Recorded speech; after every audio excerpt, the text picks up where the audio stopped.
Your words either build empires or destroy them. Every time you open your mouth, you're either gaining respect or losing it. There's no middle ground. Most people have no idea that the way they speak is sabotaging their success, killing their influence, and ensuring they'll never be taken seriously as a leader. By the time you finish this, you will not speak the same way you do right now. That's not motivation. That's a biological fact. Your brain is about to rewire itself with the exact communication patterns that separate true leaders from everyone else. The difference between someone who commands a room and someone who gets ignored isn't talent, charisma, or luck. It's a learnable system of communication that 99% of people will never master because they think leadership is about position, not psychology. But you're about to discover the truth. Leadership isn't about what you do. It's about how you make people think, feel, and act through your words. Every great leader in history understood this secret. Now you will too. Chapter 1. The Leadership Communication Crisis. Here's the brutal reality most people refuse to accept. You are being judged within the first 7 seconds of opening your mouth. Not by what you say, but by how you say it. Your tonality, word choice, pace, and energy are sending signals to every person around you about whether you're someone worth following or someone to ignore. Most people fail this test before they even realize they're taking it. They speak like followers, think like followers, and wonder why they're treated like followers. They use weak language patterns that immediately telegraph to others that they lack authority, confidence, and the psychological framework of leadership. Let me destroy some myths right now. Leadership communication is not about being loud. It's not about dominating conversations. It's not about using big words or complex sentences. Those are the tactics of insecure people trying to compensate for their lack of genuine authority. Real leadership communication is about psychological positioning, strategic influence, and the ability to shape reality through language. The crisis is this: most people communicate reactively. They respond to situations instead of creating them. They follow conversational threads instead of directing them. They ask for permission through their language instead of commanding respect. They speak from a position of weakness and wonder why they're perceived as weak. Here's what's happening in your brain when you speak without leadership consciousness. Your default neural pathways are programmed by years of social conditioning, fear-based thinking, and the desperate need to be liked rather than respected. Every time you say, "I think maybe we could possibly try," your brain is reinforcing a pattern of uncertainty. Every time you end statements like questions, your brain is training itself to seek approval rather than command attention. This is why most people's communication gets worse over time, not better. They're practicing the wrong patterns thousands of times per day. They're literally rewiring their brains for weakness, hesitation, and follower mentality. Without conscious intervention, this pattern will continue until they become completely invisible in rooms full of people who could change their life. But here's the game-changing truth. Leadership communication is not a personality trait. It's a skill system. Every element can be learned, practiced, and mastered. The psychological frameworks that create authority, the language patterns that generate influence, the tonality shifts that command respect, all of it can be developed by anyone willing to commit to the process. The leaders you see who seem to have natural charisma, they've simply internalized these systems so deeply that they operate automatically. They've rewired their neural pathways to default to authority instead of insecurity. They've trained their subconscious mind to communicate from a position of strength regardless of the external situation. This transformation doesn't happen by accident. It requires deliberate practice, conscious awareness, and the willingness to abandon communication patterns that have kept you safe but small. Most people will never do this work because it forces them to confront how their current way of speaking has been limiting their potential for years. The question is not whether you can learn to talk like a leader. The question is whether you're willing to stop talking like a follower. Because the moment you make that decision, everything changes. Your presence shifts. People respond to you differently. Opportunities appear that were invisible before.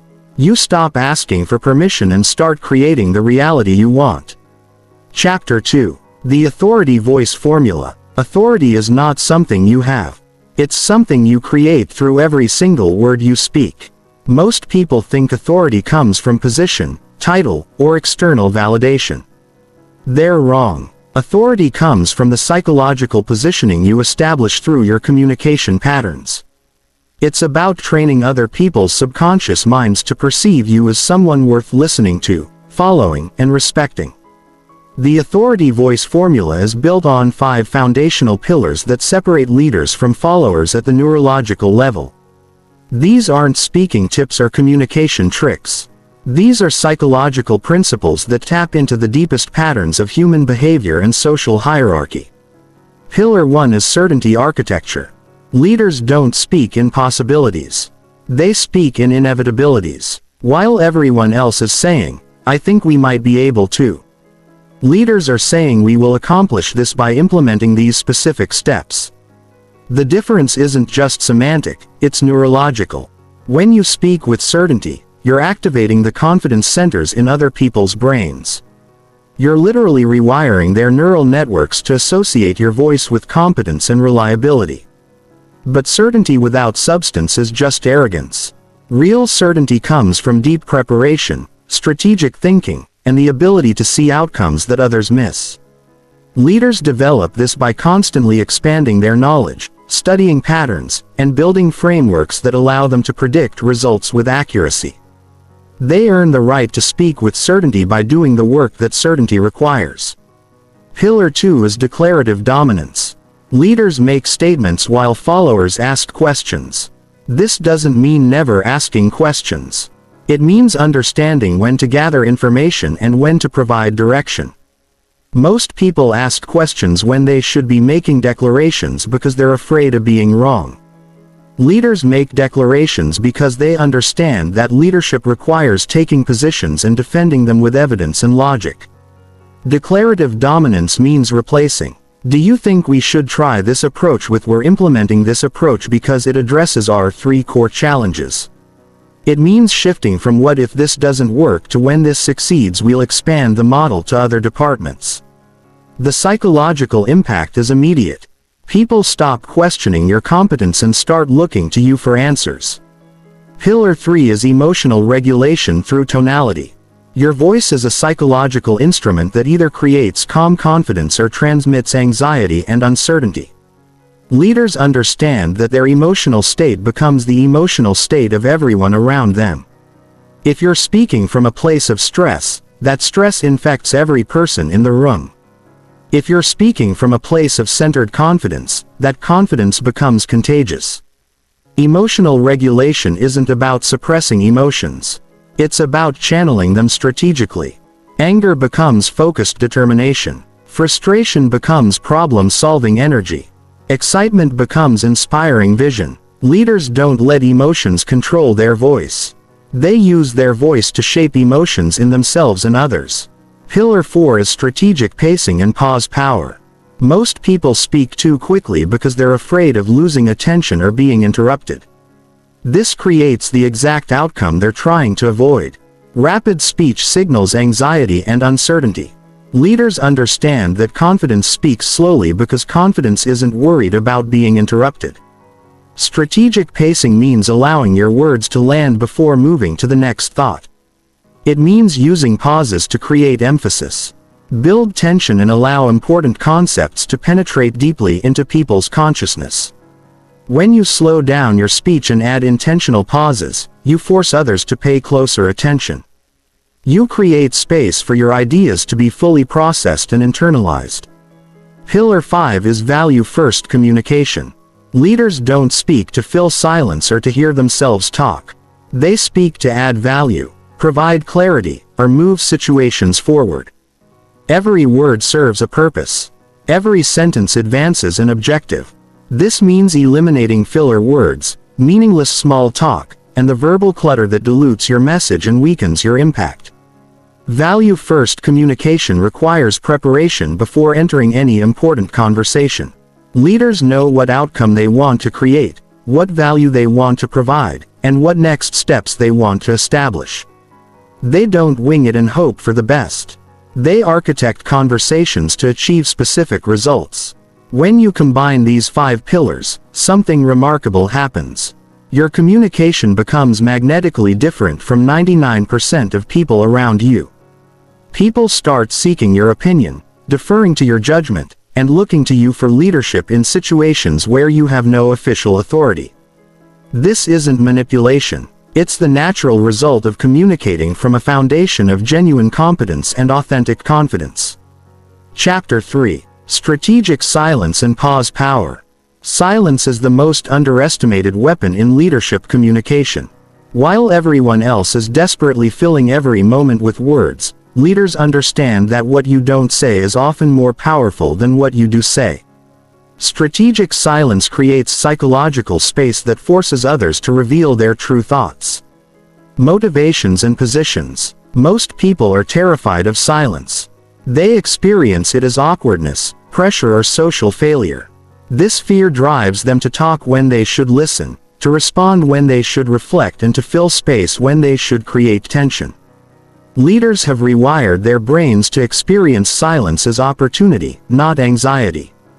The psychology of silence operates on multiple levels simultaneously.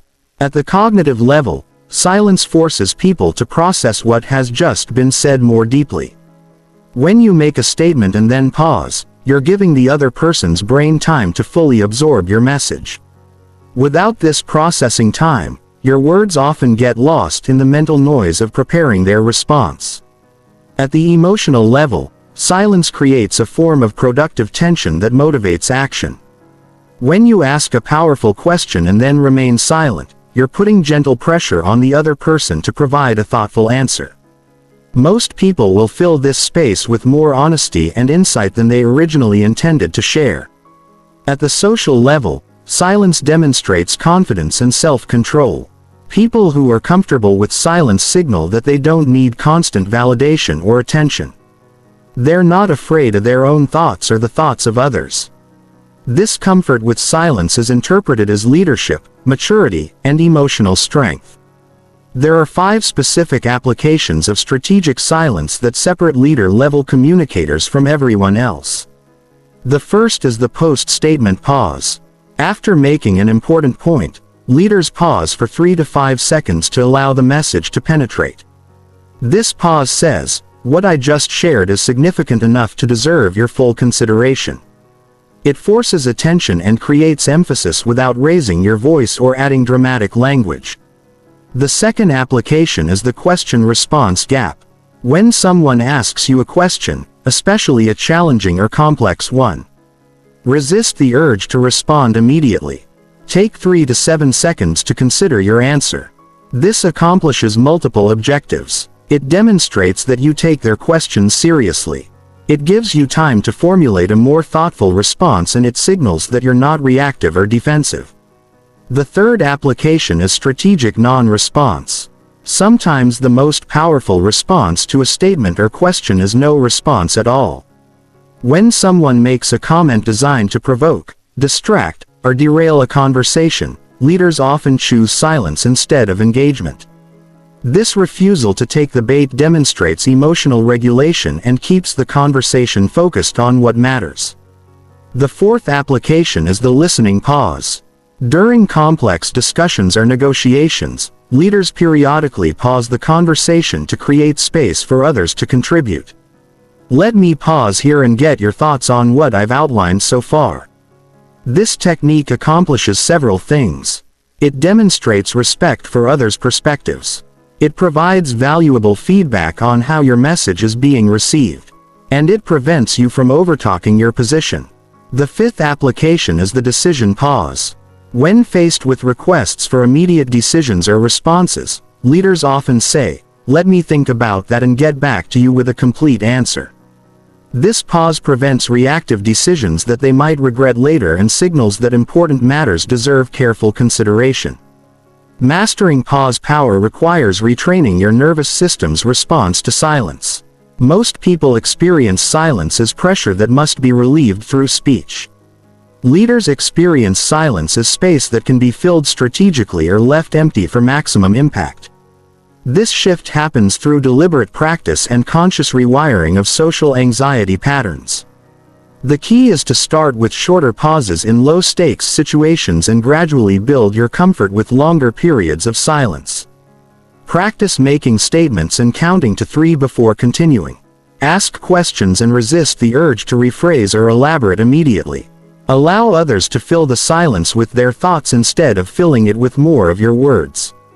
Advanced silence techniques include the contemplative pause, where you visibly consider what someone has said before responding, and the strategic redirect, where you use silence to allow an unproductive line of conversation to die naturally before introducing a new direction. When you master strategic silence, your words gain exponentially more impact because people know you don't waste them. They learn to pay closer attention when you speak because your communication is intentional rather than compulsive. This attention becomes influence and influence becomes leadership. Chapter 4. Framing reality through words. Language doesn't just describe reality. It creates reality. Every word you choose, every frame you establish, every narrative you construct is actively shaping how others perceive situations, possibilities, and themselves. Leaders understand this power and use it responsibly to create positive outcomes, build confidence, and generate momentum toward shared objectives. Framing is the psychological architecture that determines how information is interpreted and what emotions are triggered in response. The same facts presented through different frames will create completely different responses. A project delay can be framed as a failure or as an opportunity to improve quality. A budget cut can be framed as a limitation or as a challenge to optimize efficiency. The facts don't change, but the meaning changes everything. Most people frame reactively, unconsciously adopting whatever emotional or psychological frame is presented to them by others. Leaders frame proactively, consciously choosing frames that serve their objectives and the well-being of everyone involved. This doesn't mean manipulating or lying. It means taking responsibility for the psychological environment you create through your communication choices. The foundation of strategic framing is outcome orientation. Before entering any conversation, leaders know what emotional state, mental framework, and action steps they want to create through their communication. They don't just react to whatever frame others bring. They actively establish frames that move situations toward positive resolution. There are 7 core framing strategies that separate leadership communication from follower communication. The first is possibility framing versus problem framing. When faced with challenges, most people immediately frame the situation around what's wrong, what's not working, and what obstacles exist. Leaders acknowledge these realities but frame conversations around what's possible, what resources are available, and what steps can be taken to create solutions. Possibility framing doesn't ignore problems. It positions them as solvable challenges rather than permanent limitations. We have a significant budget shortfall becomes we have an opportunity to identify our highest value activities and invest our resources more strategically. The facts remain the same but the frame creates energy for action rather than paralysis from overwhelm. The second strategy is growth framing versus fixed framing. Fixed framing treats abilities, resources, and circumstances as permanent. Growth framing treats everything as developable, expandable, and improvable. When team members make mistakes, leaders frame these as learning opportunities rather than character flaws. When facing resource constraints, leaders frame these as creativity catalysts rather than success barriers.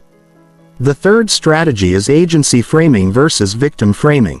Victim framing focuses on external circumstances, other people's actions, and factors beyond our control.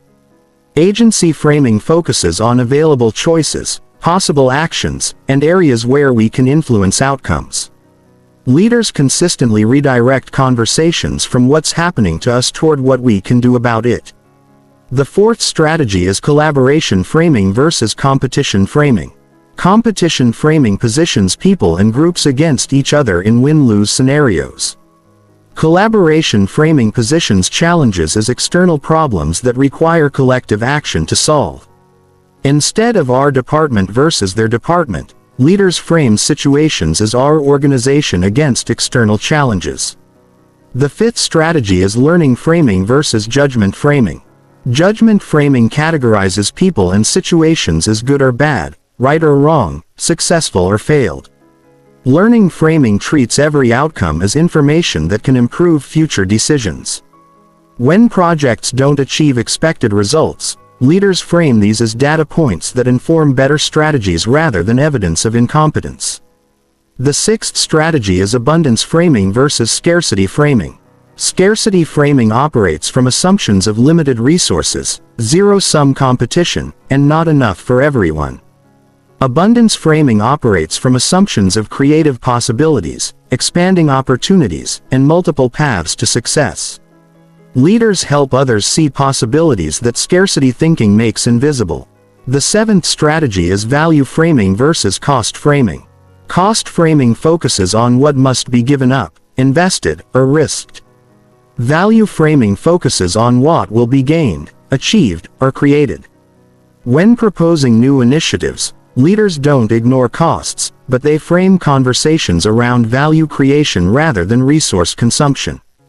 Advanced framing requires understanding the psychological triggers that activate different emotional and mental states in others. Hope is triggered by framing that connects current actions to meaningful future outcomes. Confidence is triggered by framing that emphasizes available resources and past successes. Urgency is triggered by framing that highlights the cost of inaction and the benefits of immediate movement. The most powerful framing technique is future-present bridging, where you help others see how current decisions and actions directly connect to their desired future outcomes. This creates psychological alignment between immediate effort and long-term vision, making difficult tasks feel meaningful rather than burdensome. Leaders also master reframming, the ability to take someone else's negative frame and transform it into a constructive one without dismissing their concerns or experiences. This requires acknowledging their perspective before offering an alternative way of looking at the situation that opens up new possibilities for positive action. Chapter 5. The Psychology of Influence and Persuasion. Influence is not about convincing people to do what you want. It's about helping them want what's genuinely best for themselves and the collective good. True leadership influence operates through psychological principles that create authentic alignment rather than forced compliance. When you understand how human decision-making actually works, you can communicate in ways that naturally generate enthusiasm and commitment. The foundation of ethical influence is understanding that all human decisions are emotional decisions justified by logical reasoning. People don't analyze options rationally and then choose the best one. They feel drawn to certain options and then construct logical arguments to support what they already want to do. Leaders who ignore this reality waste enormous amounts of energy trying to convince people through logic alone. Emotional decision isn't a flaw to overcome. It's a feature to understand and work with respectfully. Emotions are sophisticated information processing systems that evaluate complex situations faster than conscious analysis. Fear protects us from danger. Excitement motivates us toward opportunity. Anger signals that something important is being threatened. Leaders learn to speak to both the emotional and logical systems simultaneously. The first principle of influence psychology is reciprocity activation. Humans have a deep biological drive to return favors and match the energy they receive from others. When you provide value before asking for anything in return, you create psychological momentum toward cooperation. But this must be genuine value, not manipulative gestures designed to create obligation. Reciprocity activation means leading with contribution rather than request. Share insights that help others succeed. Offer resources that solve their problems. Provide recognition that validates their efforts. Create opportunities that advance their objectives. This pattern programs their subconscious mind to associate you with positive outcomes and makes them naturally inclined to support your initiatives. The second principle is social proof amplification. People don't decide what's appropriate, valuable, or necessary by analyzing abstract principles. They look at what others are doing, especially others they respect or identify with. Leaders understand this and strategically share examples of how similar people have succeeded using similar approaches. Social proof amplification isn't about name dropping or false claims. It's about helping others see that the path you're suggesting has been successfully traveled by people they can relate to. Companies similar to ours have improved efficiency by 30%. Using this framework is more persuasive than abstract explanations of why the framework should work. The third principle is scarcity and urgency ethics. Humans are biologically programmed to prioritize opportunities that appear limited or time-sensitive.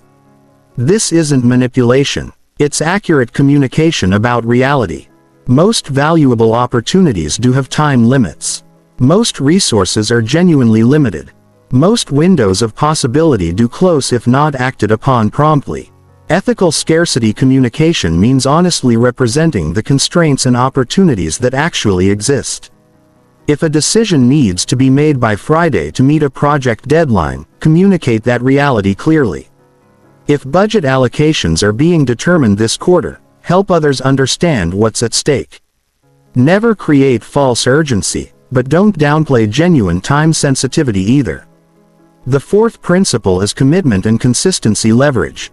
People have a powerful psychological drive to remain consistent with commitments they've made, especially commitments they've made publicly or put in writing. Leaders use this principle by helping others articulate their own goals, values, and desired outcomes. Then connecting proposed actions to those self-stated commitments. Instead of telling someone what they should do, guide them to explain what they want to achieve and why it matters to them.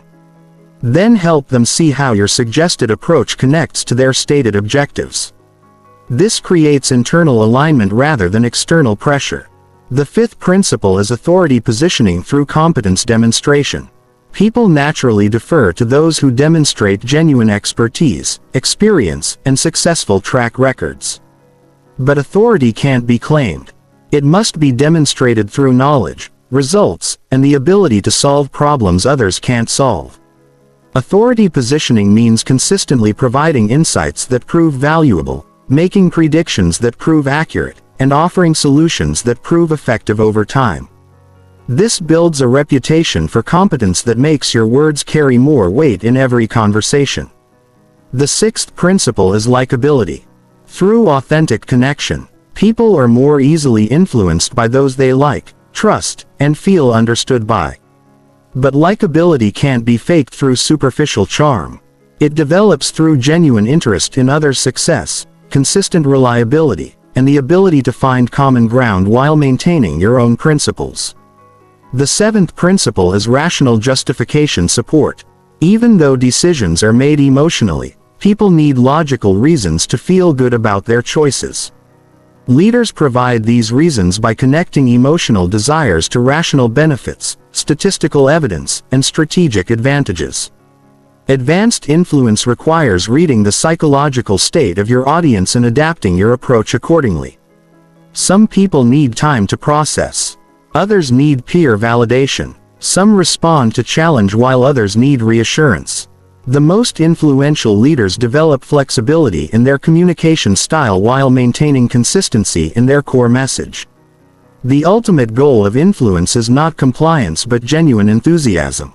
When you help people see how your suggested course of action serves their authentic interests and values, they don't just agree to participate.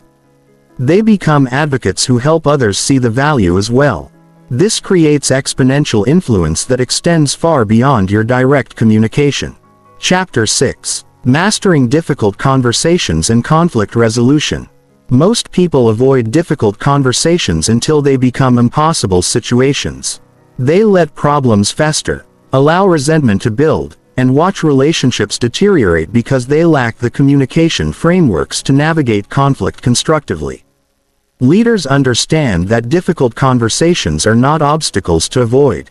They are opportunities to strengthen relationships, solve problems, and demonstrate emotional maturity. The psychology of conflict avoidance runs deeper than most people realize. Your brain is wired to interpret disagreement as social threat, triggering fight-or-flight responses that cloud judgment and escalate tension. When someone challenges your ideas or expresses frustration with your decisions, ancient survival circuits activate as if you were facing physical danger. This is why most people either become aggressive and defensive or withdraw and shut down when conflicts arise. Leaders have rewired their nervous systems to remain calm and strategic during conflict. They've trained their brains to interpret disagreement as information rather than attack, and opposition as puzzle to solve rather than enemy to defeat. This neural rewiring doesn't happen automatically. It requires deliberate practice and conscious cultivation of emotional regulation skills. The first framework for conflict mastery is emotional state management.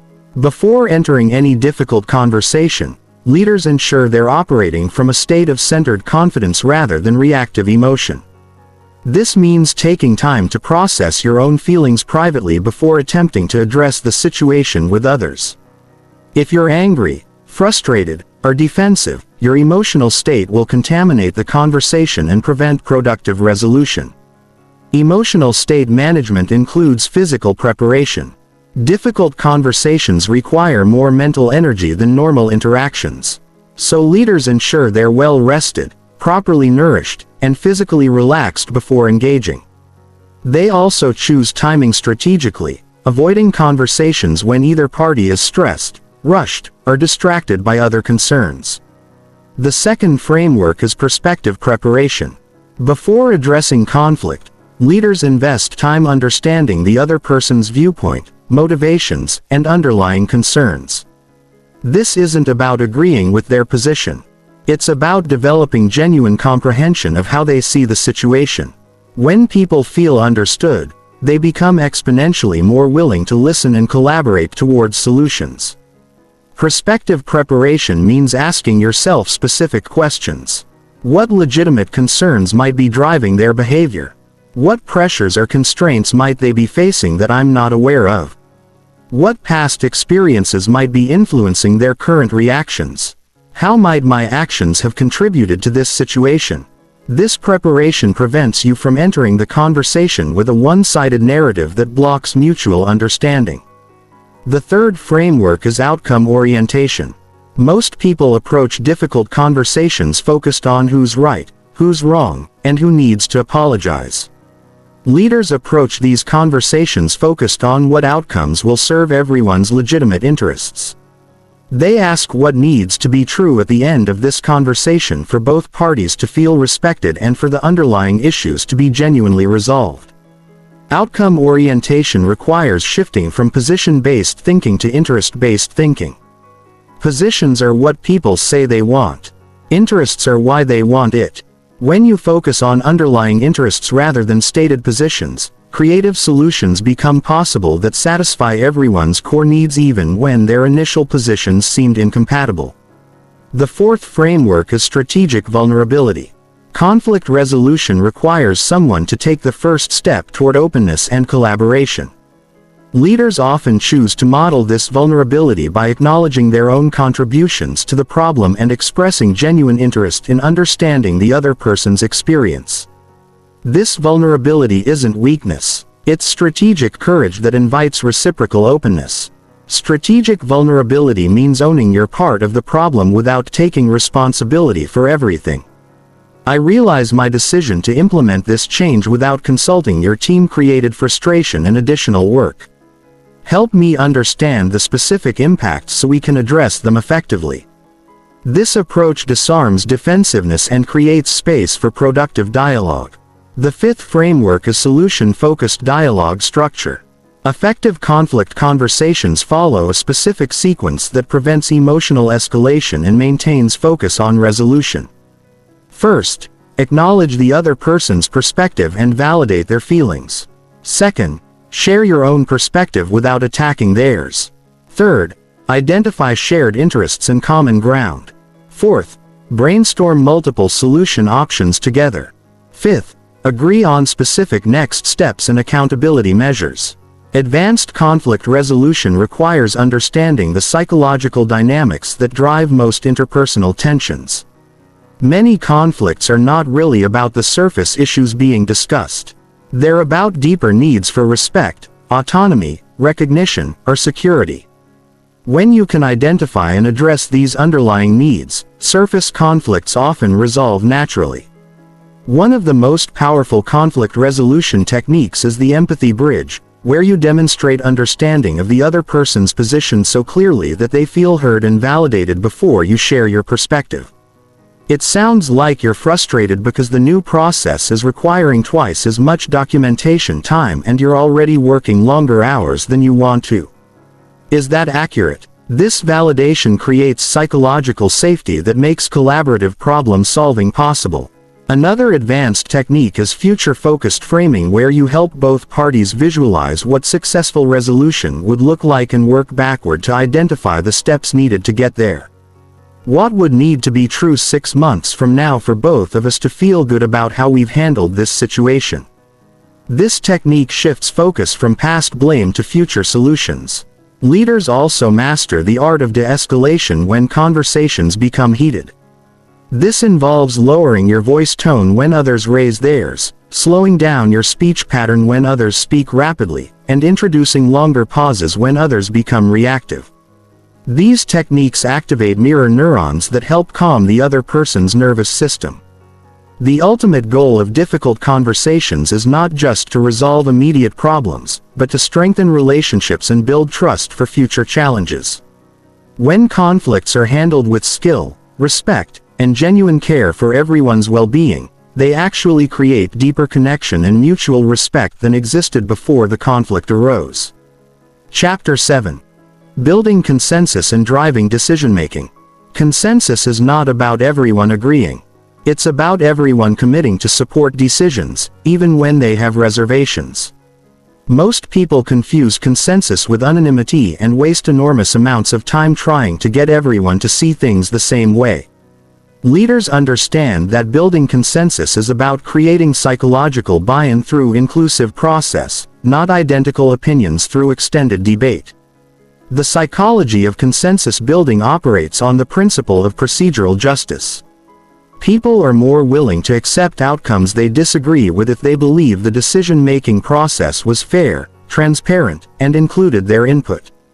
This means the way you facilitate discussions and make decisions is often more important than the specific decisions you make. Most meetings fail because they lack clear decision-making frameworks. People spend hours discussing problems without ever defining what kind of decision needs to be made, who has authority to make it, what criteria will be used to evaluate options, or what timeline guides the process. This ambiguity creates frustration, wasted time, and poor decisions that lack commitment from those who must implement them. The first principle of consensus building is decision architecture. Before any discussion begins, leaders establish clear frameworks that define the decision type, decision authority, evaluation criteria, and implementation requirements. Is this decision seeking input, advice, or approval? Who has final decision authority? What criteria will determine the best option? What resources and timeline constrain implementation?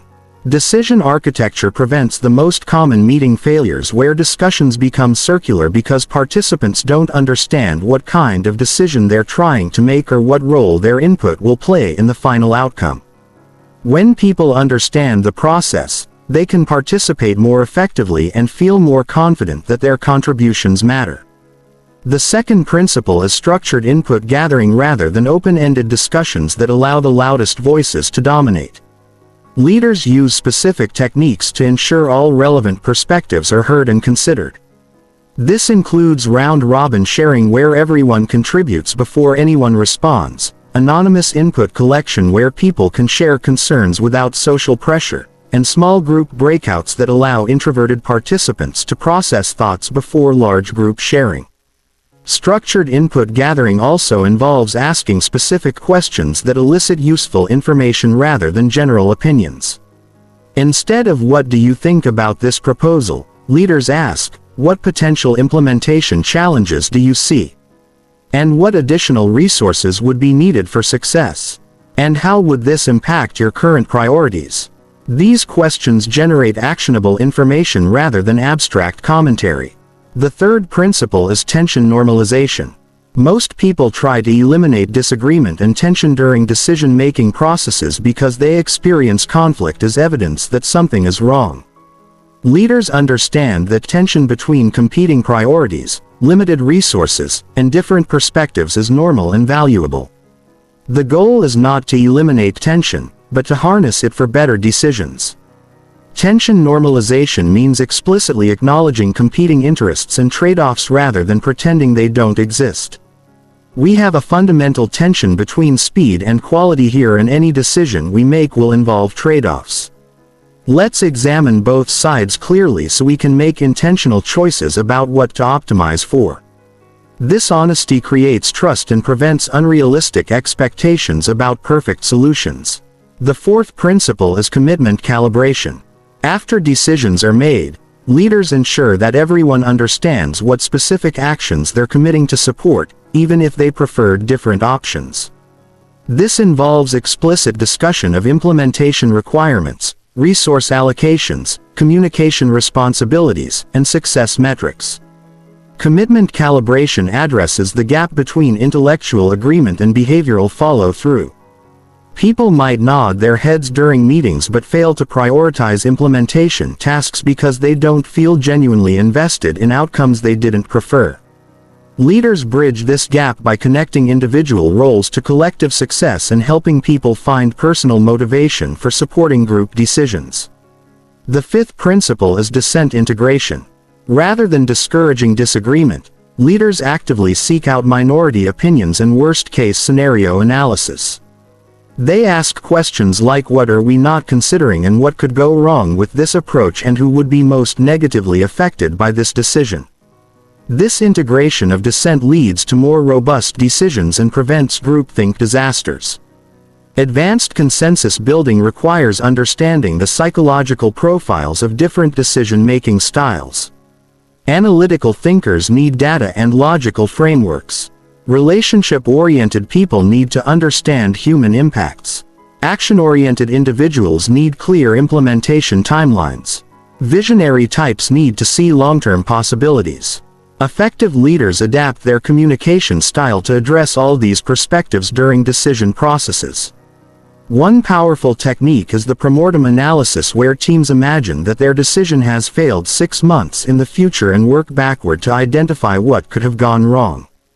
This exercise surfaces hidden risks and implementation challenges while there's still time to address them proactively. Another advanced technique is stakeholder impact mapping, where decisions are evaluated based on their effects on all relevant parties, not just direct participants. This broader perspective often reveals creative solutions that satisfy more interests and generate wider support for implementation. Leaders also master the art of decision timing, understanding when to push for resolution and when to allow more processing time. Some decisions benefit from quick action and iterative improvement. Others require extensive analysis and stakeholder input. Forcing quick decisions when deliberation is needed creates poor outcomes and resentment. Allowing endless discussion when action is required creates paralysis and missed opportunities. The ultimate goal of consensus building is not just better decisions, but stronger teams that trust each other's judgment and feel invested in collective success. When people experience decision processes as fair, inclusive, and effective, they become more willing to participate constructively in future challenges. Chapter 8: Emotional Regulation and Stress Communication. Your emotional state is contagious. Every person you interact with absorbs and mirrors your internal energy, whether you realize it or not. When you're anxious, stressed, or overwhelmed, these emotions spread through your voice, tone, body language, and word choices, creating anxiety and stress in everyone around you. Leaders understand this emotional contagion and take responsibility for managing their internal state as a form of service to others. Most people think emotional regulation is about controlling their feelings or suppressing negative emotions. This approach fails because emotions are information systems that help you navigate complex situations. Suppressing emotions doesn't eliminate them. It drives them underground where they influence your behavior in unconscious ways. Real emotional regulation is about experiencing emotions fully while choosing conscious responses rather than reactive behaviors. The neuroscience of stress communication reveals why emotional regulation is essential for leadership effectiveness. When your nervous system is activated by stress, your prefrontal cortex goes offline, reducing your ability to think strategically, communicate clearly, and make good decisions. This stress state is immediately detectable by others through micro-expressions, voice fluctuations, and behavioral changes, triggering defensive responses that make collaboration and influence nearly impossible. The first framework for emotional regulation is state awareness development. Most people are unconscious of their emotional states until they're overwhelmed by them. Leaders develop the ability to recognize emotional shifts early when they still have maximum choice about how to respond. This requires regular internal check-ins throughout the day, asking yourself how you're feeling physically, emotionally, and mentally. State awareness includes understanding your personal stress triggers and early warning signals. Some people experience stress through physical tension in shoulders or jaw. Others notice changes in breathing patterns or digestive function. Some people become mentally scattered while others become hyperfocused. Identifying your unique stress signature allows you to implement regulation strategies before stress impacts your communication effectiveness. The second framework is physiological reset techniques. Since emotion and physiology are interconnected systems, you can shift emotional states through intentional changes to breathing, posture, and movement patterns. Deep diaphragmatic breathing activates the parasympathetic nervous system, promoting calm alertness. Progressive muscle relaxation releases physical tension that perpetuates stress. Brief walking breaks reset mental clarity and emotional balance. Advanced physiological regulation includes heart rate variability training where you learn to create coherent patterns between heart rate and breathing that optimize both emotional stability and cognitive performance. This technique can be learned through BOF feedback devices or simple breathing exercises that maintain specific ratios between inhalation and exhalation. The third framework is cognitive reframing under pressure. Stress often results from mental stories about what situations mean, what might happen, or what others are thinking. Leaders learn to identify stress-generating thought patterns and replace them with more accurate, helpful interpretations that support effective action rather than emotional reactivity. Cognitive reframing includes perspective-taking exercises where you consciously consider alternative explanations for challenging situations. If someone seems critical during a meeting, they might be under deadline pressure rather than personally attacking you. If a project faces unexpected obstacles, this might be valuable learning opportunity rather than evidence of incompetence.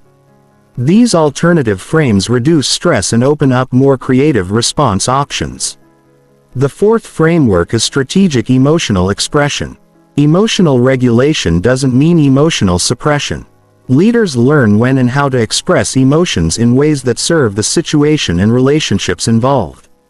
Sometimes expressing genuine concern motivates others to take problems seriously. Sometimes sharing excitement generates enthusiasm for new opportunities.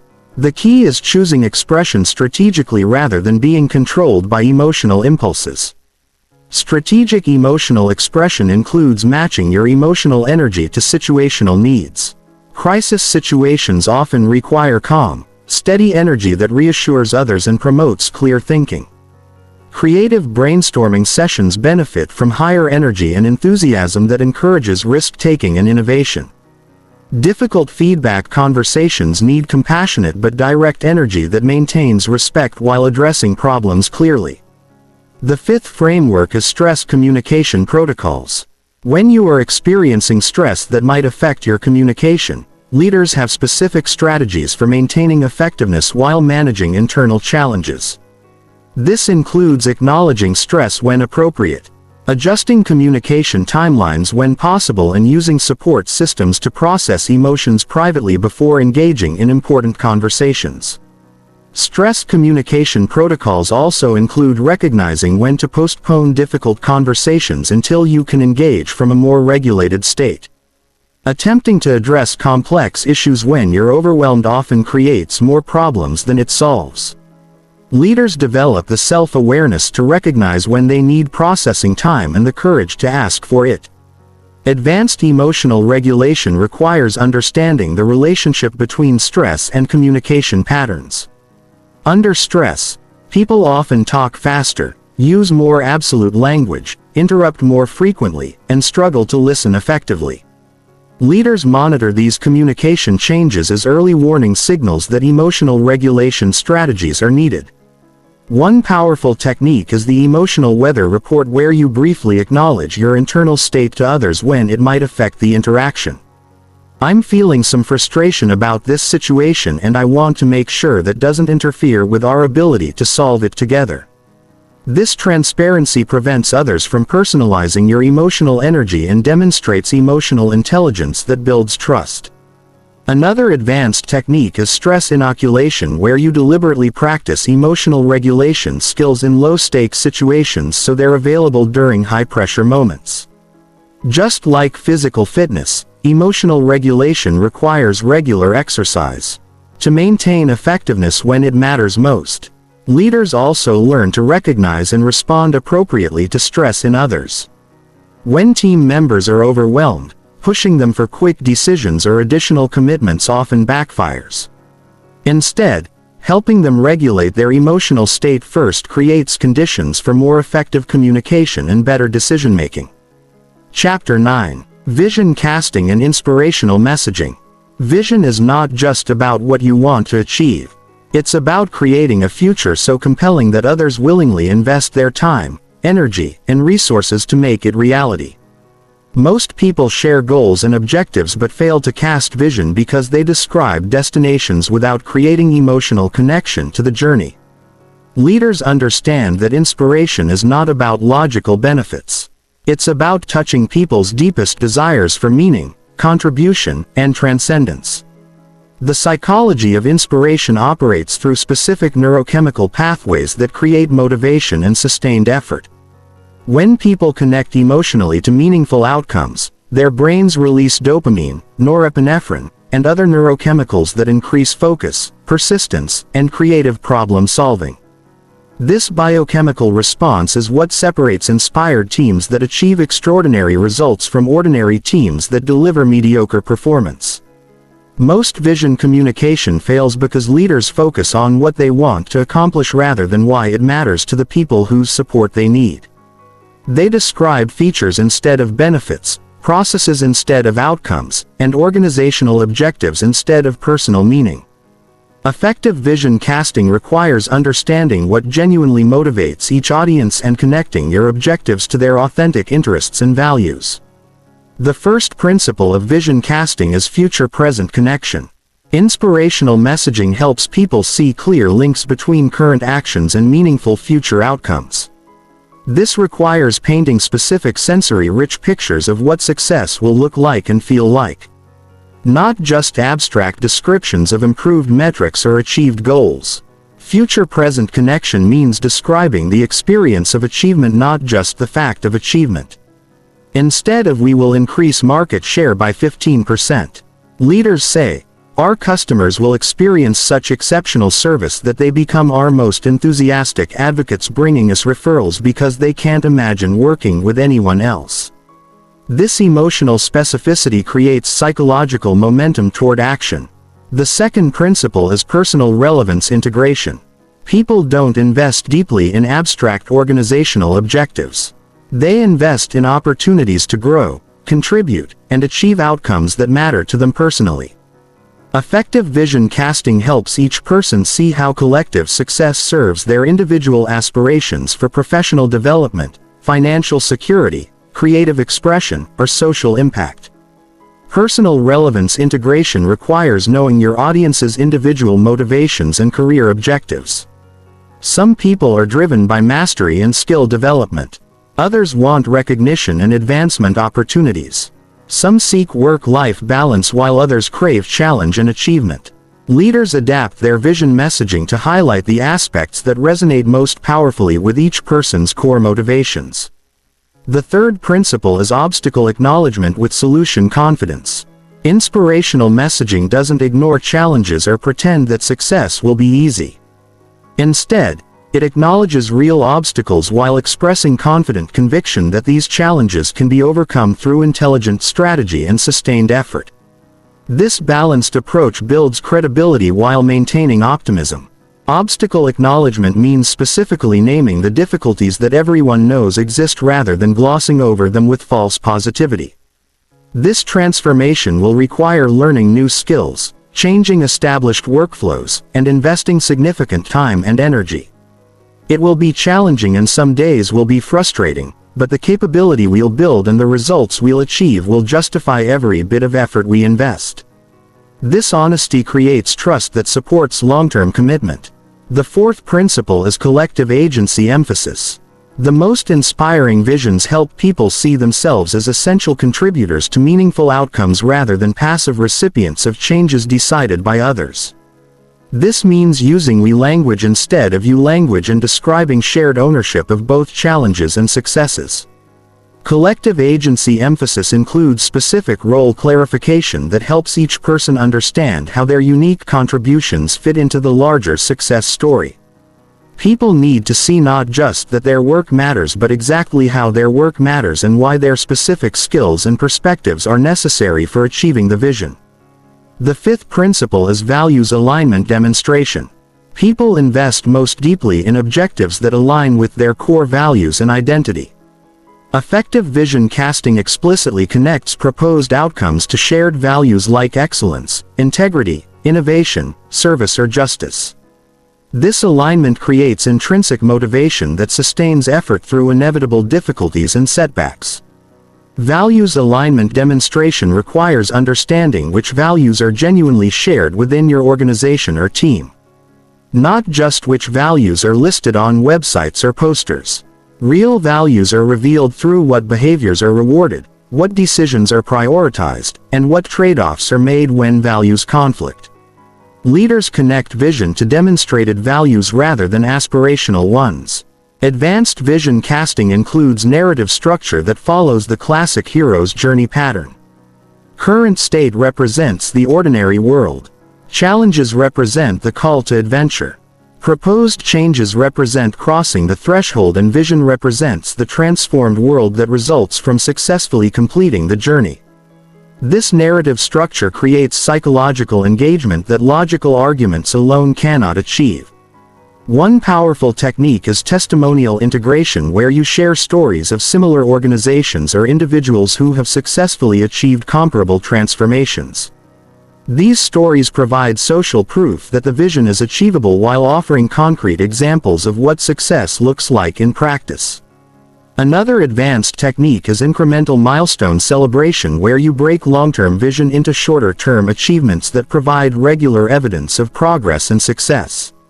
This prevents vision fatigue that occurs when outcomes seem too distant to maintain motivation through current difficulties.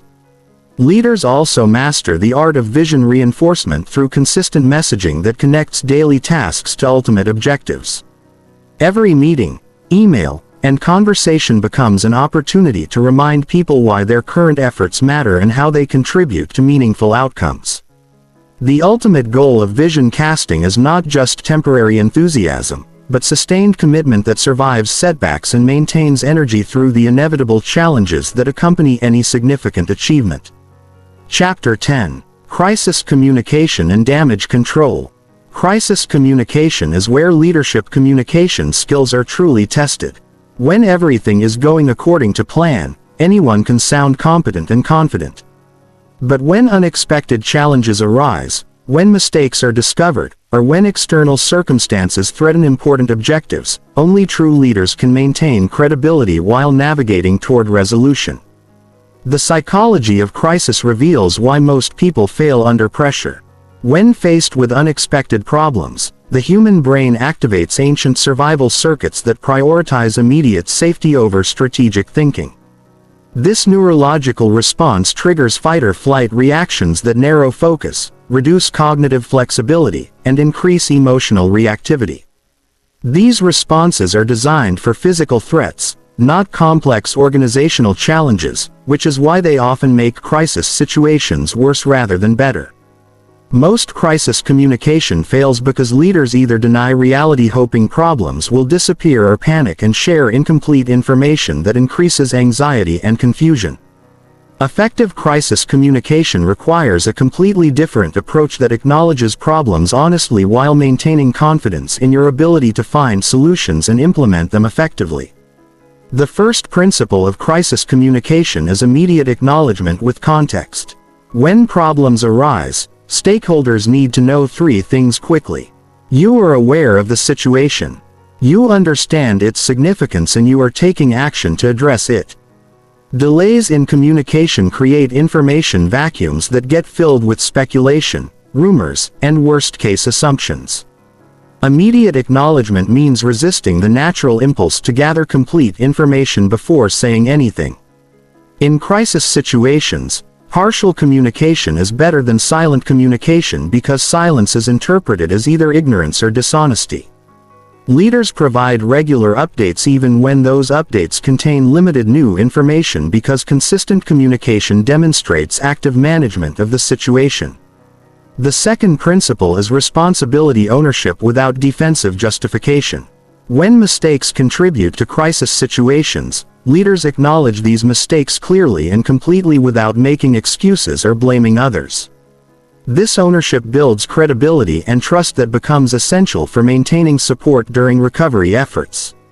Responsibility ownership doesn't mean accepting blame for circumstances beyond your control, but it does mean acknowledging areas where different decisions might have prevented or minimized problems. We should have anticipated this scenario and created contingency plans. That oversight is my responsibility and we're implementing systems to prevent similar gaps in the future. This accountability demonstrates leadership maturity that increases rather than decreases confidence in your capabilities. The third principle is solution-focused messaging with realistic timelines.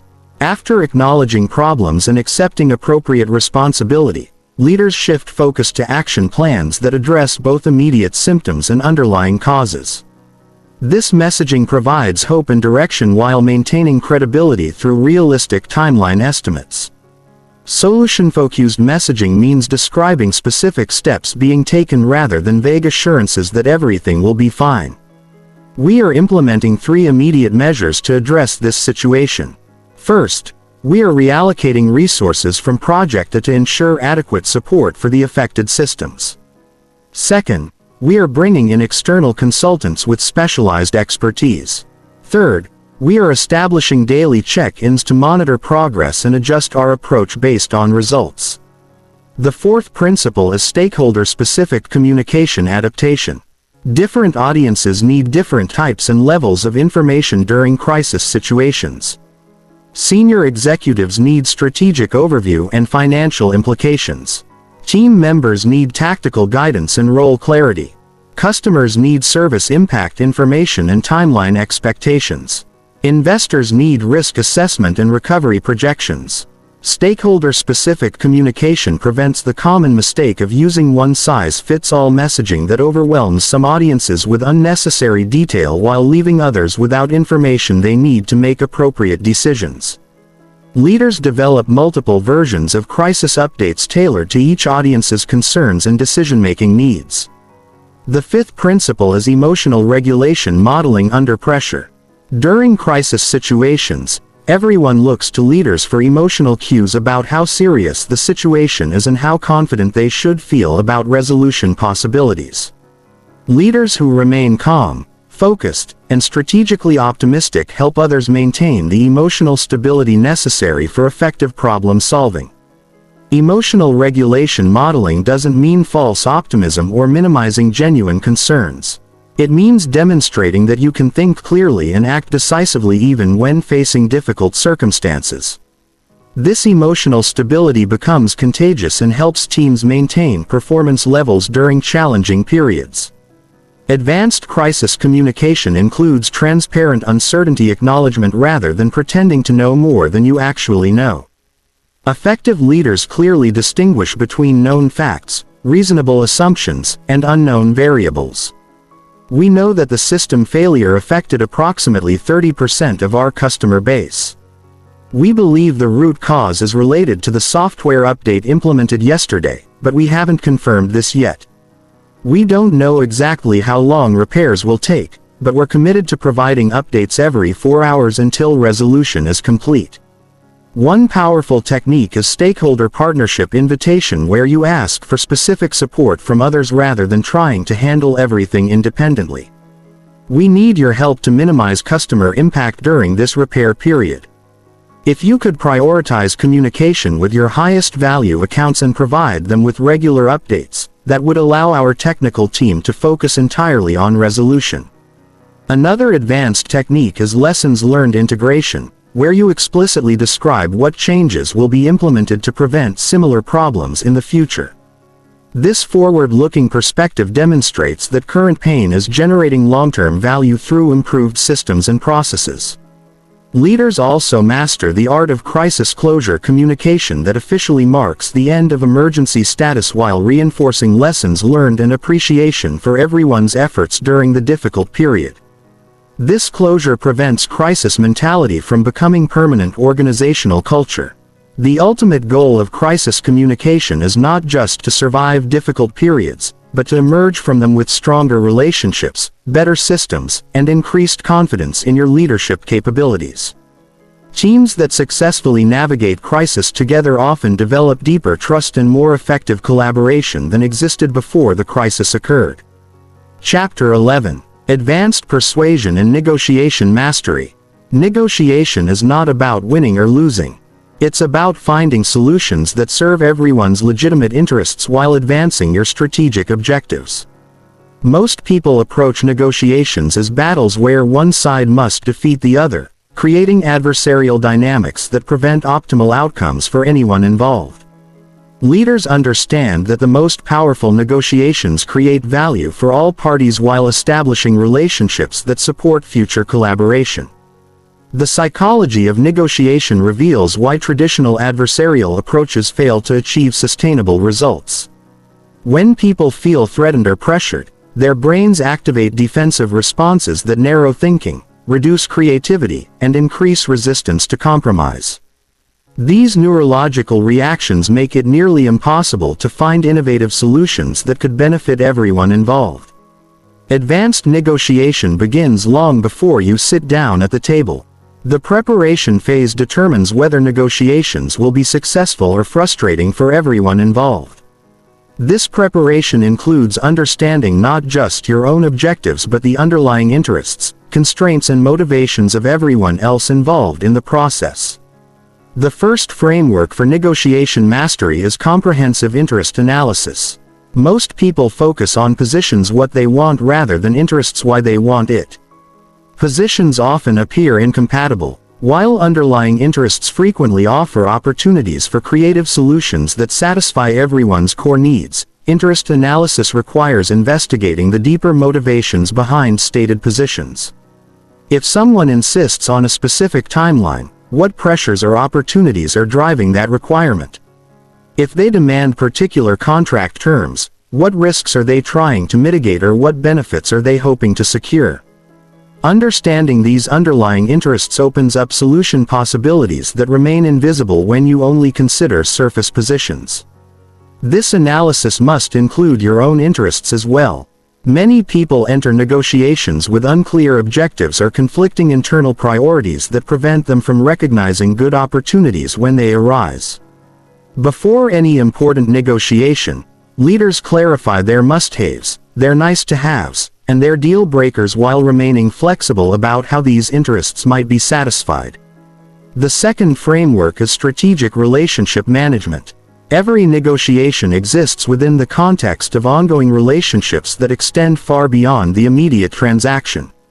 Leaders consider how negotiation strategies will affect long-term working relationships, reputation within professional networks, and future collaboration opportunities.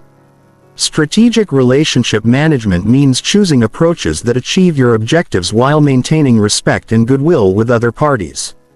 This doesn't require giving away more than necessary, but it does mean avoiding tactics that create resentment or damage trust even when such tactics might produce short-term advantages. Relationship management also includes understanding the political and social contexts that influence how other parties can respond to various proposals. Someone might personally prefer your suggested approach but lack authority to commit without approval from others not directly involved in negotiations.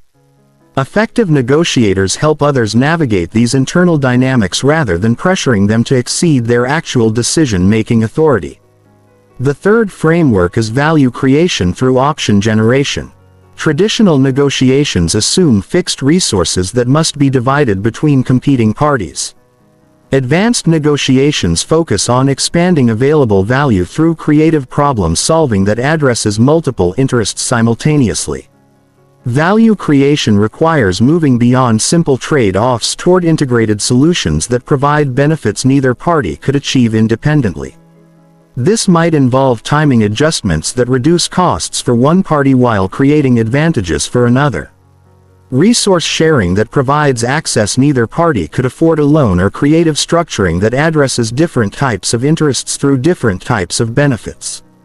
Option generation works best when conducted separately from decision. Leaders invest time brainstorming multiple possible approaches before evaluating which options might work best.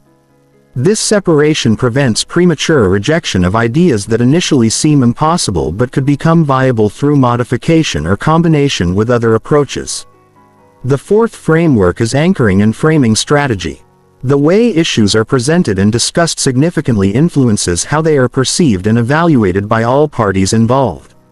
Leaders understand these psychological influences and use them ethically to create frameworks that support mutually beneficial outcomes. Anchoring involves establishing reference points that shape how subsequent information is interpreted. If discussions begin with high-value possibilities, moderate proposals seem more reasonable by comparison. If conversations start with worst-case scenarios, acceptable outcomes seem more attractive. Effective negotiators consciously establish anchors that support productive dialogue rather than allowing anchors to be set randomly or by other parties.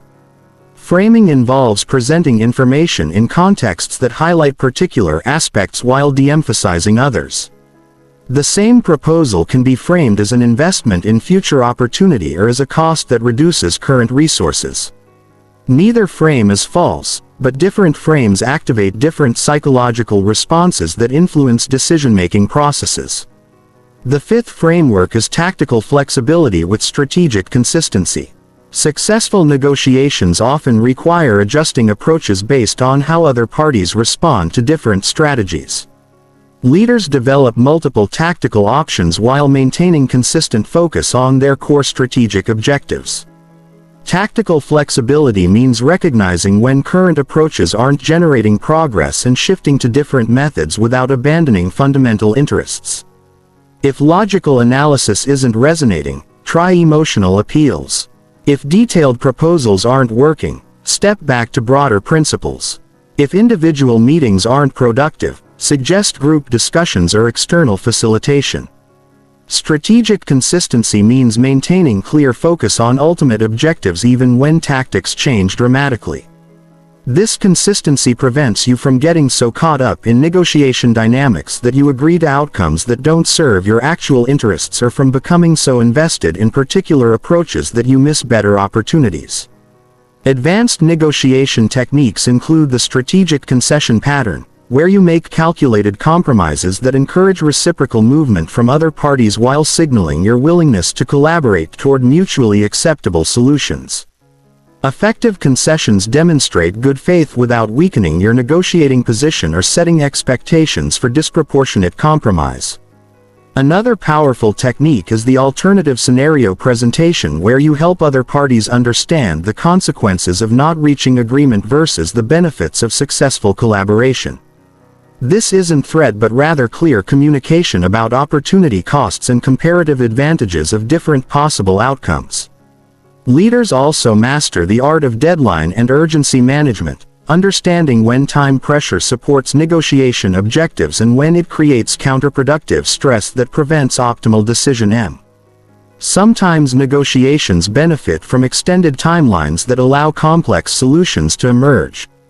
Other times, Quick decision-making prevents overthinking that could complicate straightforward agreements. The ultimate goal of advanced negotiation is creating outcomes that strengthen relationships while achieving objectives that serve everyone's legitimate interests. When negotiations are handled skillfully, they become foundations for expanded collaboration and mutual support that continue generating value long after immediate transactions are completed. Chapter 12. Building unshakable personal authority and presence. Personal authority is not granted by titles, positions, or external validation. It emerges from the intersection of genuine competence, authentic confidence, and consistent character that others can observe and experience through every interaction. Most people seek authority through external achievements while neglecting the internal development that creates the magnetic presence others naturally want to follow. The foundation of personal authority is competence that extends beyond technical skills to include strategic thinking, emotional intelligence, and the ability to create value in complex situations that challenge others. This competence must be demonstrated consistently through actions and results, not just claimed through credentials or promises. Competence development requires obsessive commitment to continuous learning and skill refinement in areas directly related to your leadership objectives. Leaders identify the knowledge gaps and capability limitations that constrain their effectiveness. Then systematically address these weaknesses through deliberate practice and strategic experience acquisition. But competence alone is insufficient for authority. Many highly skilled people lack influence because they cannot communicate their capabilities effectively or because their behavior undermines confidence in their judgment. Personal authority requires translating competence into presence that others can perceive and experience during every interaction. The first element of authority presence is physical confidence that communicates competence through posture, movement, and energy. Your body language broadcasts information about your internal state before you say a single word. Slouched shoulders, fidgeting hands, and averted eye contact signal uncertainty and insecurity regardless of your actual knowledge or capabilities. Upright posture, purposeful movement, and steady eye contact signal confidence and competence even when discussing unfamiliar topics. Physical confidence is not about intimidation or dominance. It's about occupying space with comfortable authority that invites others into productive interaction rather than creating defensive reactions. This requires developing awareness of your physical presence and consciously adjusting your body language to support your communication objectives. Physical confidence also includes vocal authority that emerges from proper breathing, intentional pacing, and clear articulation. Many people undermine their credibility through vocal patterns that signal nervousness, uncertainty, or lack of conviction. Shallow breathing creates thin, weak vocal tones. Rapid speech suggests anxiety. Mumbled words indicate lack of confidence in your message. The second element of authority presence is intellectual clarity that demonstrates your ability to think through complex problems and communicate insights that others find valuable. This clarity emerges from structured thinking processes that organize information logically and present conclusions that others can understand and apply. Intellectual clarity requires developing frameworks for analyzing situations, identifying patterns, and generating solutions that address root causes rather than surface symptoms. Leaders invest time studying mental models from various disciplines, practicing critical thinking skills, and learning to communicate complex ideas in accessible language that serves their audience's needs. This clarity must extend to decision-making processes that others can observe and evaluate. Authority is built through consistent demonstration of sound judgment over time, especially during situations where decisions have significant consequences and alternative approaches are available. The third element of authority presence is emotional stability that others can depend on. Regardless of external circumstances or internal pressures, people follow those they perceive as psychologically resilient and capable of maintaining effectiveness during challenging periods when stress causes others to become reactive or inconsistent. Emotional stability doesn't mean emotional suppression or artificial calmness. It means developing the internal resources to process emotions constructively while maintaining your ability to think clearly, communicate effectively, and make good decisions even when facing difficult circumstances. This stability emerges from self-awareness practices that help you recognize emotional patterns, stress management techniques that prevent overwhelm from compromising your effectiveness, and support systems that provide perspective during difficult periods. Leaders understand that emotional regulation is not a personal luxury but a professional responsibility to those who depend on their judgment and guidance. The fourth element of authority presence is moral consistency that aligns your actions with stated values even when convenient compromises are available. Nothing destroys authority faster than perceived hypocrisy or self-serving behavior that benefits you at the expense of principles you claim to uphold.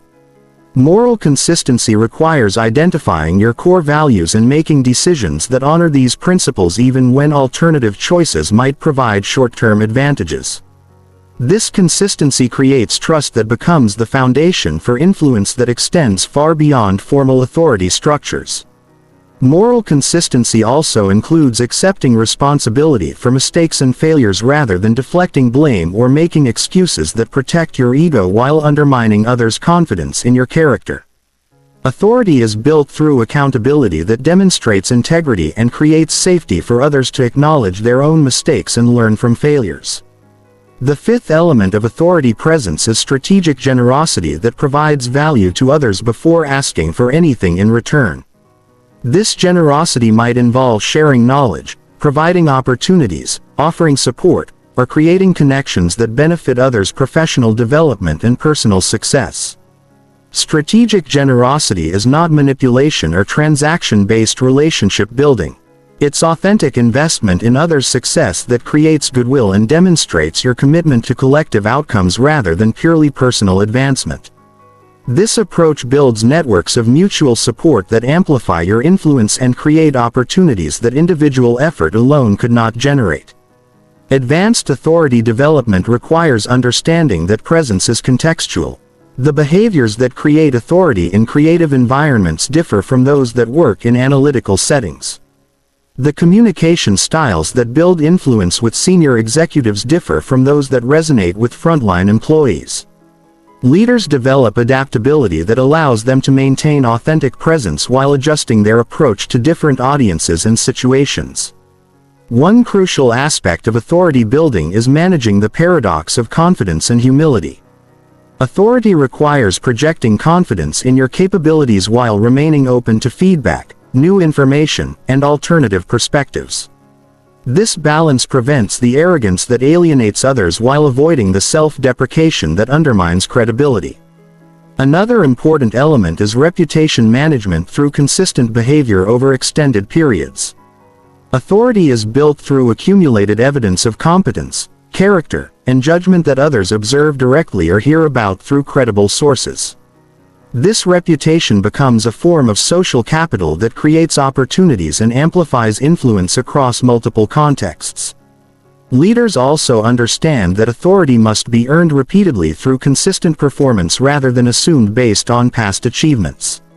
Each interaction provides opportunities to strengthen or weaken others' confidence in your capabilities and judgment. This means treating every conversation, decision, and behavior as an investment in or withdrawal from your authority account. The ultimate goal of personal authority development is creating presence that naturally draws others toward collaboration and influence that serves collective success rather than personal ego. When authority is built on genuine competence and authentic character, it becomes a resource that benefits everyone involved rather than a tool for personal advantage. Chapter 13. Leading through strategic questions and active listening. The most powerful leadership tool is not making statements, but asking questions that unlock thinking, reveal insights, and guide others towards solutions they might not have discovered independently. Most people believe leadership requires having all the answers.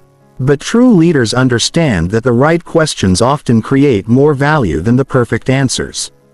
Strategic questioning operates on the principle that people are more committed to conclusions they reach themselves than to solutions imposed by others. When you tell someone what to do, you're asking them to trust your judgment.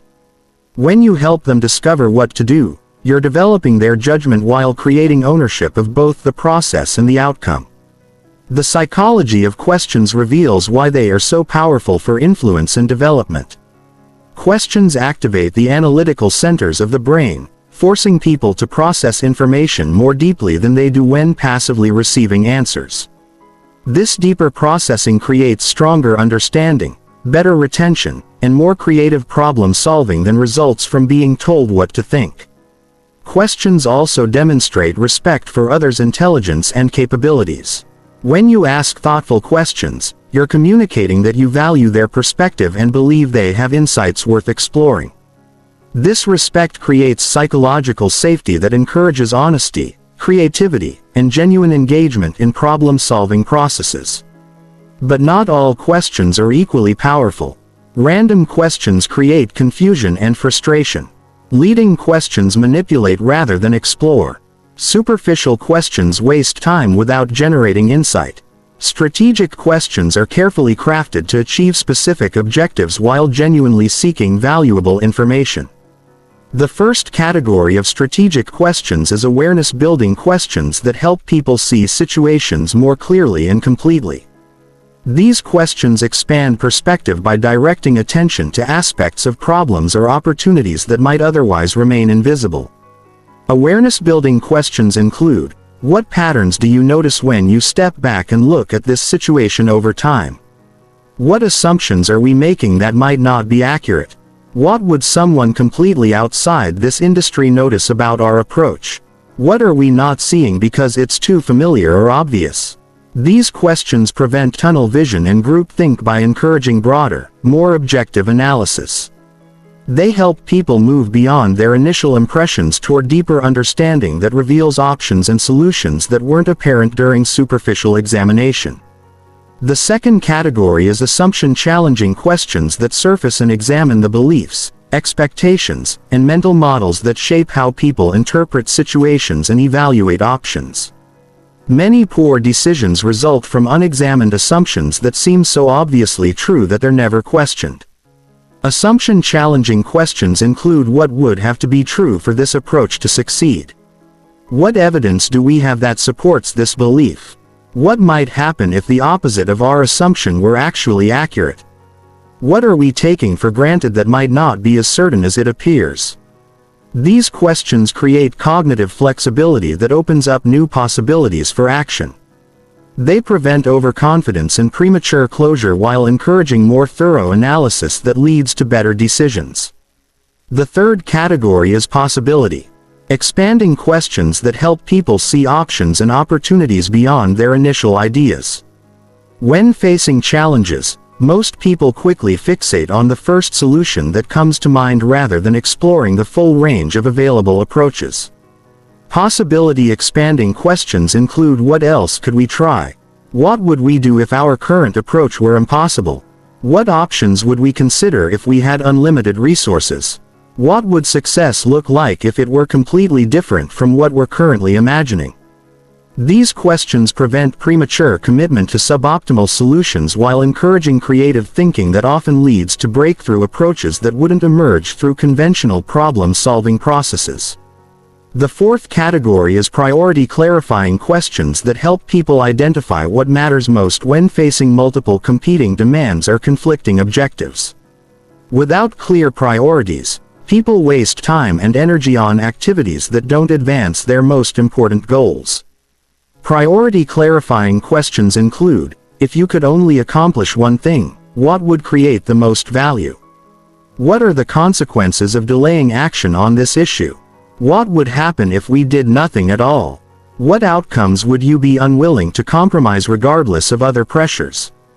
These questions force difficult trade-off decisions that are often avoided through wishful thinking that assumes all objectives can be achieved simultaneously without resource constraints or timeline pressures. The fifth category is action-generating questions that move conversations from analysis to implementation by helping people identify specific next steps and commitment levels. Many discussions produce insights without creating change because they don't transition from understanding to action. Action-generating questions include: what's the smallest step we could take to begin moving forward? What would need to happen for you to feel confident about implementing this approach? What obstacles do you anticipate and how might we address them proactively? What support would you need to be successful? These questions transform good intentions into concrete commitments while addressing implementation barriers before they prevent progress. Active listening is the essential complement to strategic questioning. Questions without listening become interrogation rather than exploration. Listening without questions becomes passive reception rather than active learning. The combination creates powerful learning conversations that benefit everyone involved. Active listening requires managing your internal dialogue while focusing completely on understanding what others are actually saying rather than preparing your response to what you think they're saying. Most people listen selectively, hearing only information that confirms their existing beliefs while missing insights that could change their thinking. Advanced listening includes emotional listening that pays attention to feelings and concerns. Underlying factual content. Pattern listening that notices themes and connections across different parts of conversations. And contextual listening that considers how personal and professional pressures might be influencing what people choose to share or withhold. Strategic listening also involves knowing when to ask follow-up questions that deepen understanding versus when to remain silent and allow people to continue processing their thoughts without interruption. This judgment comes from reading verbal and nonverbal cues that indicate whether someone has finished their thought or is still working through complex ideas. One powerful advanced technique is reflective questioning, where you help people examine their own thinking processes by asking about how they reached certain conclusions or what factors most influenced their perspectives. This metacognitive approach helps people become better thinkers while providing you with deeper insight into their reasoning. Another advanced approach is hypothetical questioning, where you explore different scenarios to test the robustness of proposed solutions and identify potential problems before they occur in reality. These questions help people think through implementation challenges and develop contingency plans that increase success probability. Leaders also master the art of timing their questions for maximum impact. Some questions are most powerful at the beginning of conversations to establish productive frameworks. Others work best in the middle to redirect unproductive discussions. Still, others are most effective at the end to ensure clarity and commitment. The ultimate goal of strategic questioning and active listening is developing others' thinking capabilities while gathering the insights needed to make better collective decisions. This approach creates learning relationships that continue generating value long after specific conversations end. Chapter 14. The Science of Charisma and Magnetic Communication. Charisma is not a mysterious personality trait that some people possess and others lack. It's a learnable set of communication behaviors that create strong positive emotional responses in others.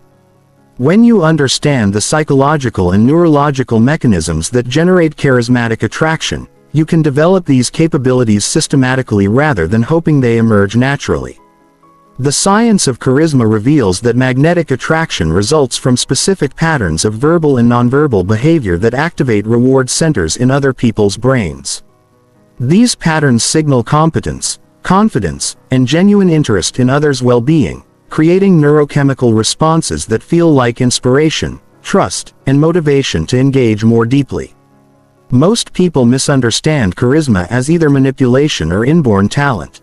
Neither perspective is accurate. Charisma based on manipulation creates short-term attraction but long-term resentment when people realize they're being used for someone else's benefit. Charisma viewed as talent remains undeveloped because people don't invest effort in improving what they believe can't be changed. Authentic charisma emerges from genuine competence combined with sincere interest in creating value for others.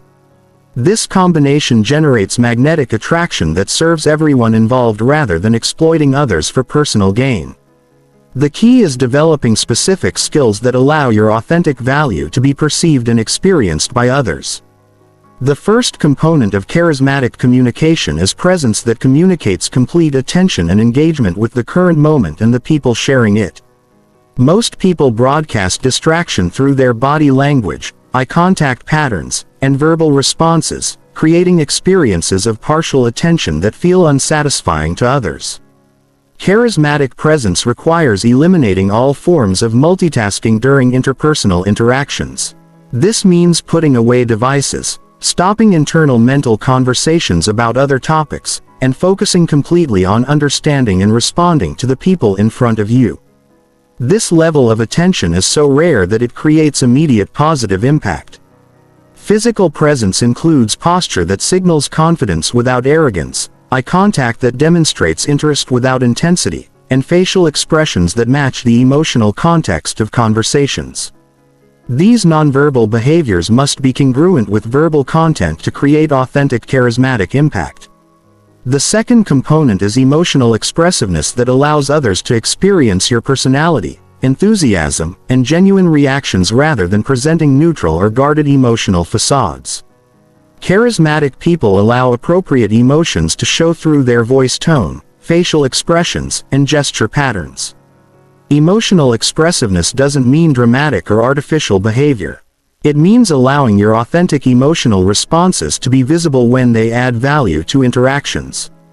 Excitement about opportunities, concern about problems, satisfaction with achievements, and disappointment with setbacks all become more compelling when expressed appropriately. This expressiveness must be calibrated to social contexts and cultural norms. What feels engaging in creative brainstorming sessions might seem inappropriate in formal presentations.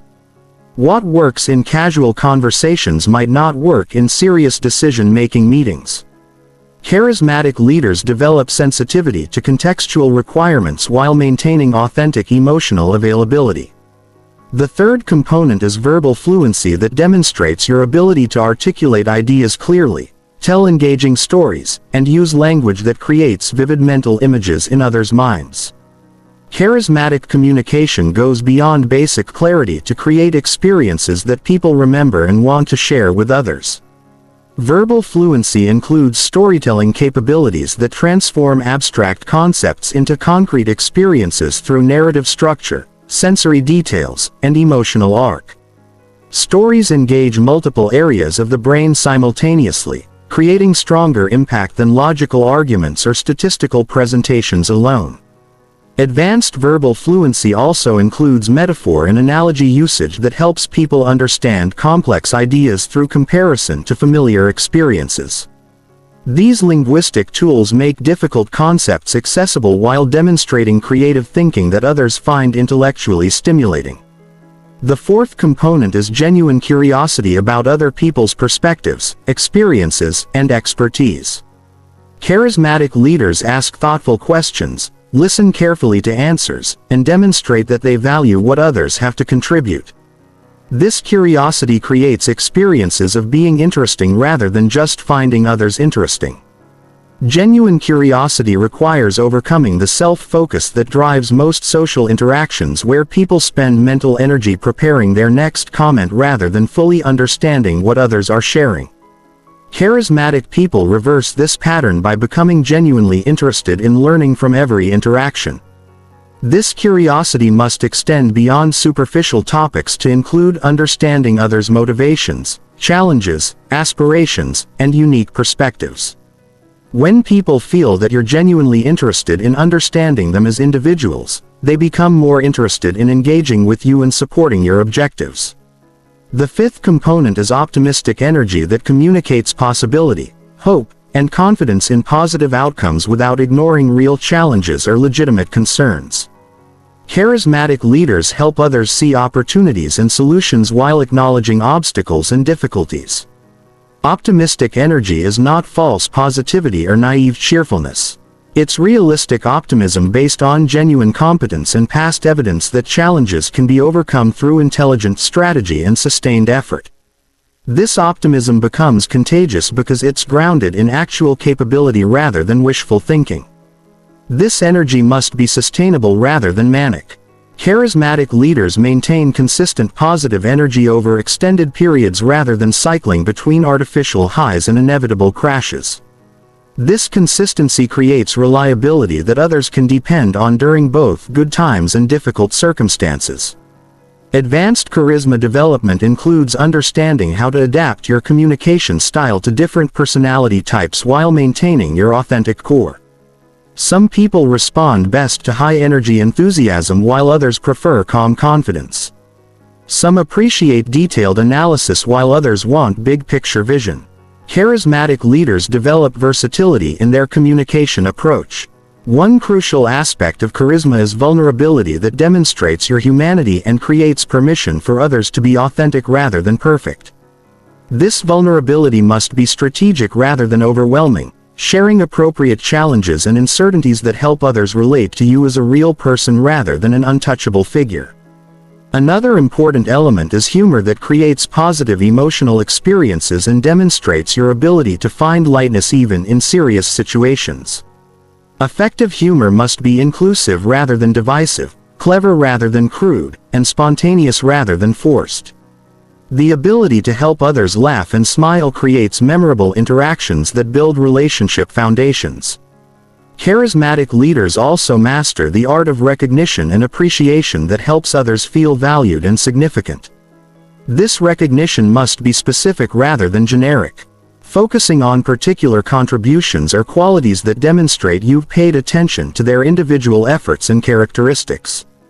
The ultimate goal of charismatic communication is creating experiences that others find energizing, inspiring, and memorable while genuinely serving their interests and supporting their success. When charisma is built on authentic competence and sincere care for others, it becomes a leadership tool that creates value for everyone involved. Chapter 15. Your Leadership Communication Transformation Implementation Plan. Everything you've learned means nothing without implementation. Knowledge without action is just sophisticated entertainment that makes you feel good temporarily but changes nothing permanently. Your transformation from average communicator to magnetic leader requires systematic practice, consistent application, and ruthless self-assessment that forces continuous improvement. Most people consume leadership content like entertainment, enjoying the insights while never doing the difficult work of changing established patterns. They read about communication strategies, feel inspired by possibilities, then return to exactly the same behaviors that have kept them invisible and ineffective. You cannot think your way to leadership presence. You must practice your way there. The neuroscience of habit change reveals why transformation requires more than good intentions. Your current communication patterns are deeply embedded in your neural networks through thousands of repetitions. These patterns operate automatically without conscious control, which is why you often hear yourself saying things you didn't intend or responding in ways you know aren't optimal. Changing these patterns requires deliberate practice that rewires your brain through consistent repetition of new behaviors. This rewiring takes time, energy, and patience. Because your nervous system initially resists changes that feel unfamiliar or uncomfortable. Your brain interprets new behaviors as threats to established systems, creating internal resistance that must be overcome through persistence. But here's what most people don't understand. The difficulty of change is temporary while the benefits are permanent. The first few weeks of practicing new communication patterns feel awkward and require conscious effort. But once these patterns become neurologically embedded, they operate automatically and feel natural. You literally become a different person who communicates with unconscious competence that others experience as natural leadership presence. The first phase of your transformation is baseline assessment that honestly evaluates your current communication strengths and weaknesses. This assessment must be brutally objective because self-deception will sabotage improvement efforts. You cannot fix problems you don't acknowledge or develop skills you think you already have. Baseline assessment includes recording yourself during typical conversations to evaluate your actual communication patterns versus your perceived patterns. Most people are shocked when they hear themselves speaking because their self-perception doesn't match external reality. You might think you speak with confidence while actually using tentative language patterns. You might believe you listen well while actually interrupting frequently.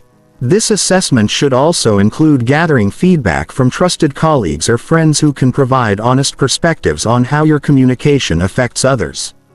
Ask specific questions about your strengths and areas for improvement rather than general requests for feedback that typically produce polite but useless responses. The second phase is priority selection that identifies the 3 most important communication skills to develop first. Attempting to improve everything simultaneously guarantees failure because your mental resources become too dispersed to create meaningful change in any area. Focus creates transformation while scattered effort creates frustration. Priority selection should be based on impact analysis that identifies which improvements would create the most significant changes in your effectiveness and influence. If you struggle with confidence, developing certainty architecture might provide the highest return on investment. If you avoid difficult conversations, conflict resolution mastery might transform your relationships and results. Consider both professional and personal contexts when selecting priorities. The communication skills that serve you well in meetings might not work in family relationships. The approaches that create authority with peers might not work with senior executives. Choose priorities that address your most important relationship and achievement objectives. The third phase is skill development through deliberate practice that breaks complex communication behaviors into specific components that can be practiced and improved systematically.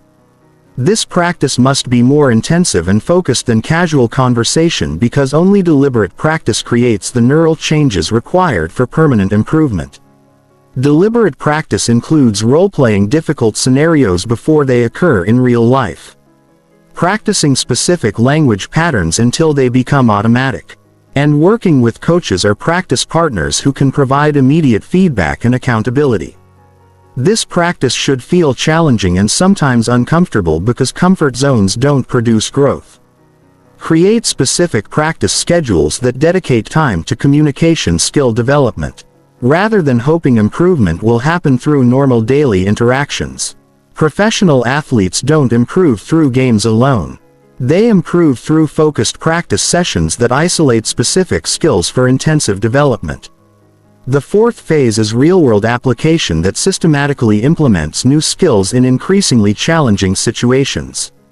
Start with low-stakes conversations where mistakes won't create significant consequences. Then gradually apply new approaches to more important interactions as your competence and confidence increase. Real-world application requires courage to try new approaches even when you're not sure they'll work perfectly. You will make mistakes, have awkward moments, and sometimes feel like you're performing rather than being authentic. This discomfort is normal and temporary, indicating that you're stretching beyond your current capabilities toward new levels of effectiveness. Document your experiences through journaling or reflection sessions that analyze what worked well, what could be improved, and what you learned about yourself and others through each interaction. This reflection accelerates learning and helps you adjust your approach based on real feedback rather than assumptions. The fifth phase is mastery integration that makes advanced communication skills feel natural and automatic rather than conscious and effortful. This integration happens through consistent practice over months rather than weeks.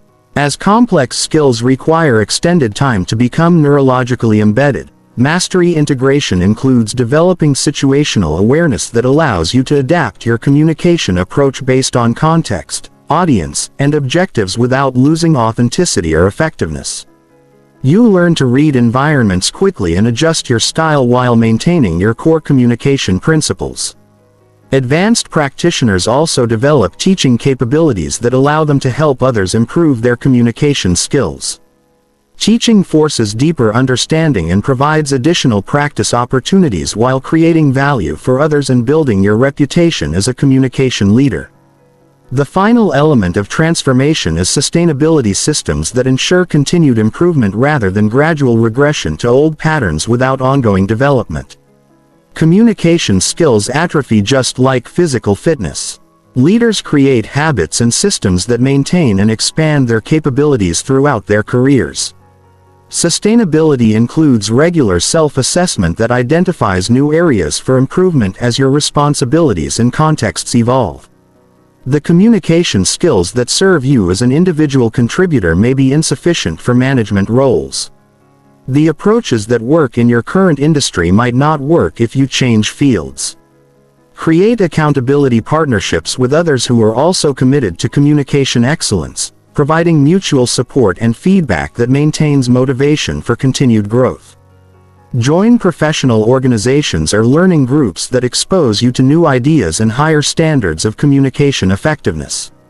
Most importantly, maintain the mindset that communication mastery is a lifelong journey rather than a destination you reach and then stop pursuing. The most magnetic leaders never stop refining their abilities because they understand that their communication skills determine their capacity to create value for others and achieve meaningful objectives.